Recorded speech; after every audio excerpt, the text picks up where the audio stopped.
মাছের পেটের মধ্যে বিপদে পড়েছেন, মাছের পেটের ভেতর থেকে দোয়া কবুল করে বাঁচায় দিলেন কে? এজন্য আল্লাহ বলেছেন, বান্দা তুমি আমার কাছে চাও, আমি তো তোমার নিকটেই আছি।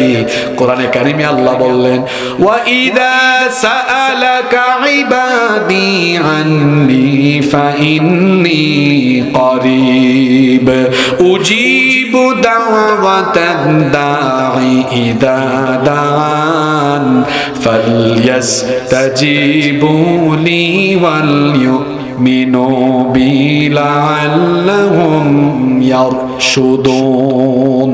আল্লাহ তাআলা বললেন, ওয়া ইযা সাআলাকা ইবাদি আন্নি ফাইন্নী করিব। ও নবী, আমার বান্দারা তোমার কাছে আমার সম্পর্কে জিজ্ঞেস করে তুমি তাদেরকে বলো ফাইন্নী করিব, আমি তাদের নিকটে আছি। বান্দা যখন আমাকে ডাকবে আমি তার ডাকের জবাব দিব। সুবহানাল্লাহ। ইফতার সামনে নিয়ে দোয়া করলে আল্লাহ দোয়া ফিরায়া দেন না, কারণ আল্লাহ তখন এত খুশি হন। কতটা খুশি হন শোনেন, সারাটা দিন রোজা রেখেছি, পিপাসা আছে, ক্ষুধা আছে, ইফতার সামনে বান্দা খায় না, আল্লাহকে ভয় করে, আল্লাহর হুকুমের অপেক্ষা করে।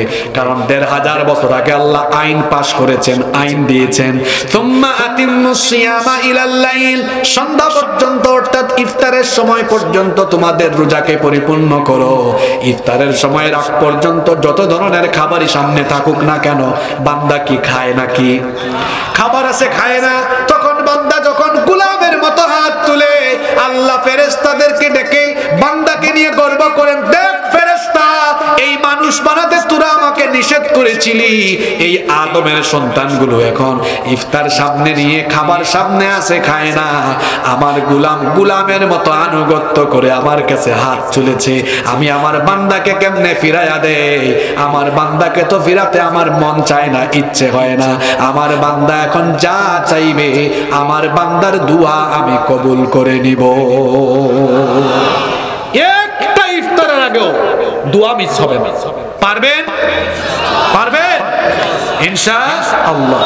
৮ নাম্বার, রমজান মাসে প্রত্যেক দিন কিছু সদকা করার চেষ্টা করুন। পারবেন না আপনারা?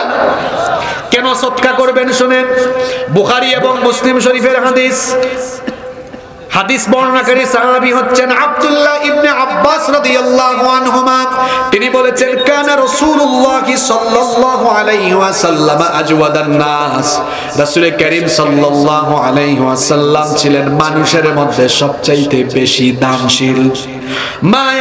মা ইয়াকুনু ফি রমাদান হিনা ইলকাহু জিবরিল, আবার তার এই সৎকার পরিমাণ অনেক বেড়ে যেত যখন জিবরিল আমিন তার সাথে রমজানে সাক্ষাৎ করতেন।